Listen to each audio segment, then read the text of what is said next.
Start with some cabbages. Quarter these, and now slicey. Now it's all shredded. We've got a lot here. And save some big daddy leaves for later. And now I'm adding in a bunch of salt here. Sprinkle that in. Now just mix this all together. You want everything to touch the salt. And as you mix, you also want to squeeze. And you can see this will release a lot of water. Let this sit for 30 minutes. So after 30 minutes here, a lot of water will build up. Continue mixing and squeezing. Squeeze with everything you've got. Next, I have some mustard seed. Go ahead and add this in. I've got some caraway seed, and these are juniper berries. Now just fully integrate all of these spices. Now grab some of your cabbage here, and I'm loading this into mason jars. And as you add, really pack this down. And as you push, you can see the brine covering the cabbage, which is what you want. This will fit way more than you think. So now you can see the cabbage is fully submerged. Now take your big leaves, and I'm adding a couple here, and you can flip this down so you create a seal where the cabbage is underneath and the brine is on top. Look how good these look. These are packed nice and tight all the way up to the top here. Boop! And you can add on the lids.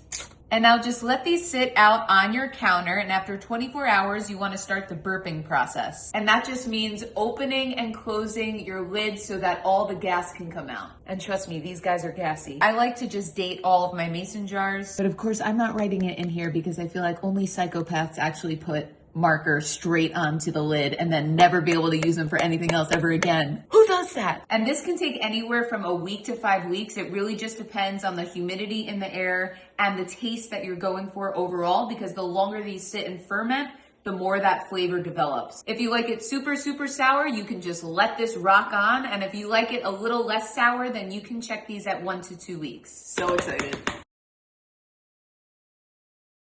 All right, I had these going on my countertop for just under 2 weeks. Now you can keep these going if you want. These were very active, so I suspect that these are to my taste right now. But again, you can keep these rocking and rolling as long as you want. So here we have it here. Check this out. You can see that all of those layers really compressed and fermented here. It's looking so good. I cannot wait to get my hands into this sauerkraut. It looks so good. Time to take this off. Let's go. Now I'm removing these top layers here that we had submerging the sauerkraut under the brine. And these I am not eating because those did not get under the brine like these did.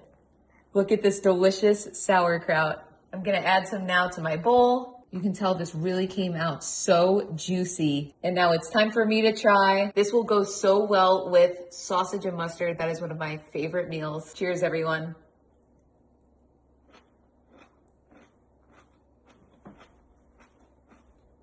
This was so good. If you had no idea, sauerkraut is so easy to make. One of my favorite things to just always have on stock. Let me know what you think in the comments and hope you enjoy.